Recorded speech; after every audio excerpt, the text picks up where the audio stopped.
এই মুহূর্তের সর্বশেষ আপডেট নিউজ নিয়ে আপনাদের সামনে হাজির হলাম। এখন শুনবেন সংবাদ শিরোনাম।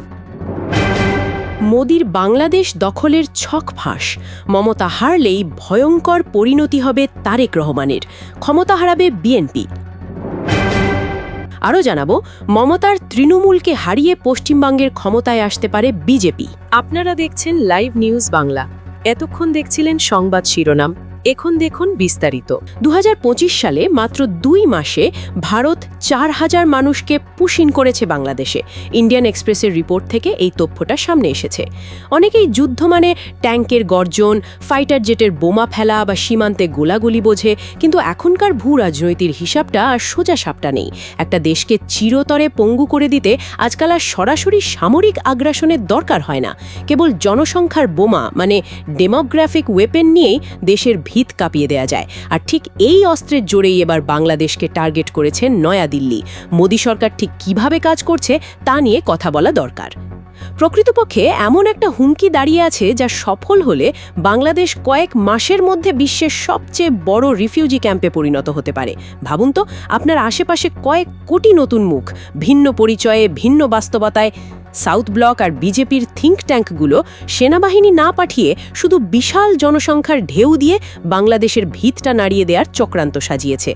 আসাম আর পশ্চিমবঙ্গের লাখ লাখ বাংলাভাষী মুসলিমকে রাষ্ট্রহীন করে সামরিক পাহারায় পূর্ব আর পশ্চিম দুদিক থেকেই বাংলাদেশের দিকে ঠেলে দেওয়ার যে প্ল্যান, এটা মোটেও ছোটোখাটো মতো কোনো ব্যাপার না।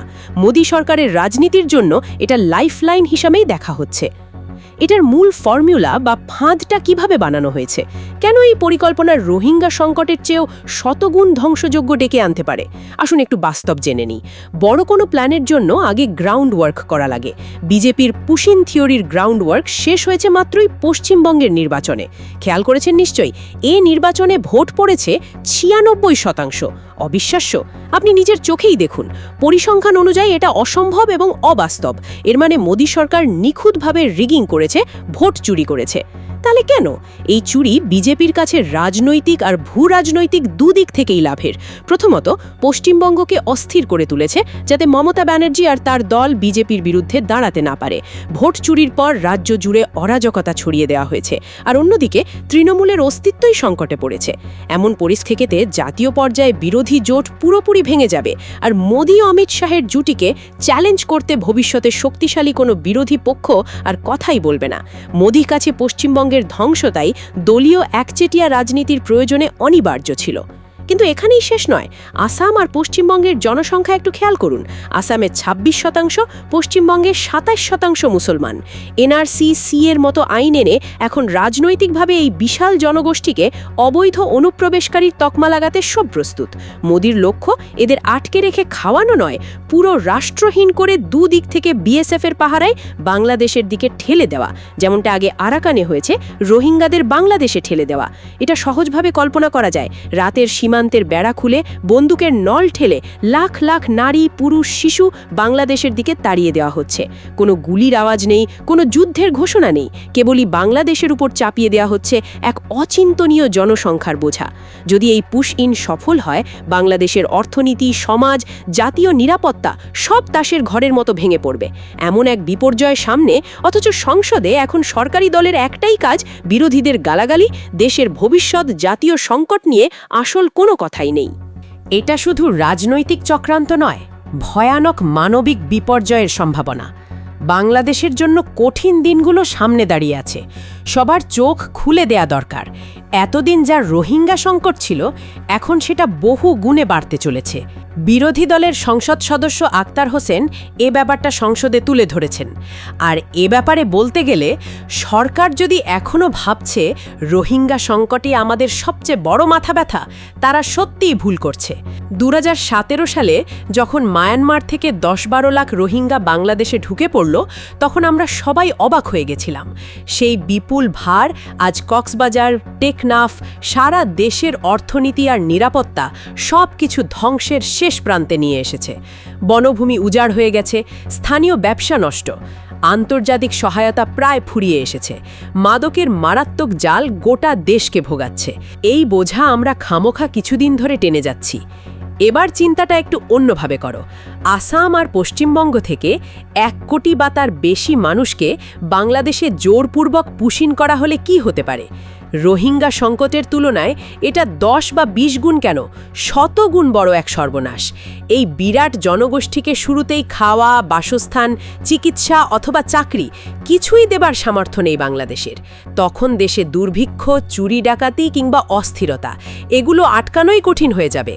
একটা দেশকে তছনছ করার জন্য এর চেয়ে খারাপ এবং নিখুঁত অস্ত্র আর কি হতে পারে? সীমান্তের ওপার থেকে মানুষ স্রোতের মতো ঢুকে পড়লে আমাদের হাতে আর কিছুই থাকে না। এই ডেমোগ্রাফিক আগ্রাসন সামাল দিতে হলে এখনই, আজ থেকে প্রস্তুতি নিতে হবে। এজন্য দরকার এক শক্ত জাতীয় ঐক্য।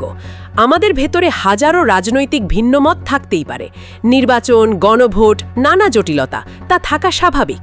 কিন্তু এই মুহূর্তে রাষ্ট্রের অস্তিত্ব হুমকিতে পড়লে তখন সবার ভিন্নতা ভুলে দেশের 18 কোটি মানুষের এক কাতারে দাঁড়ানো ছাড়া বিকল্প কিছু নেই। যদি নিজেদের দ্বন্দ্বে ব্যস্ত থাকি তাহলে মোদির এই পুশিন এজেন্ডাকে আমরা সহায়তা করব। অতি স্পষ্ট, সরকারের এখনই উচিত জাতীয় নিরাপত্তা ব্যবস্থাকে সর্বোচ্চ সতর্ক অবস্থায় নিয়ে যাওয়া। ভারতের মুসলিম নাগরিকদের নিয়ে টানাপোড়েনের বিরুদ্ধে সামরিক এবং কূটনৈতিক 2 ফ্রন্টে পাল্টা ব্যবস্থা নেওয়ার জন্য প্রস্তুতি দরকার।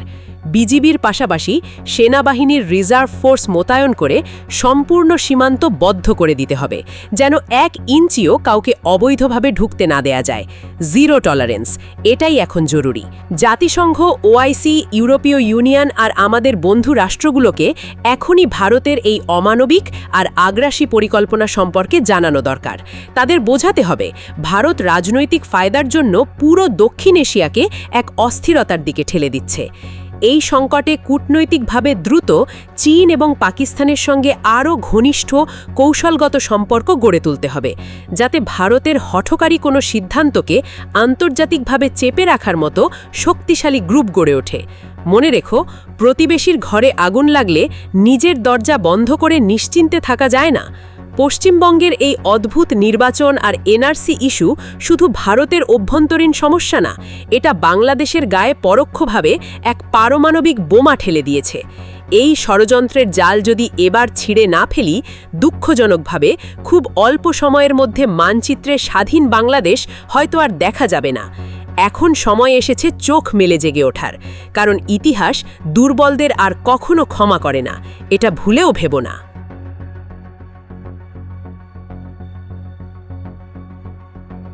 সবার আগে সর্বশেষ আপডেট নিউজ দেখতে সাবস্ক্রাইব করে আমাদের চ্যানেলের সাথেই থাকুন। আমাদের নিউজ ভালো লাগলে লাইক, কমেন্টস ও শেয়ার করুন। ধন্যবাদ সকলকে।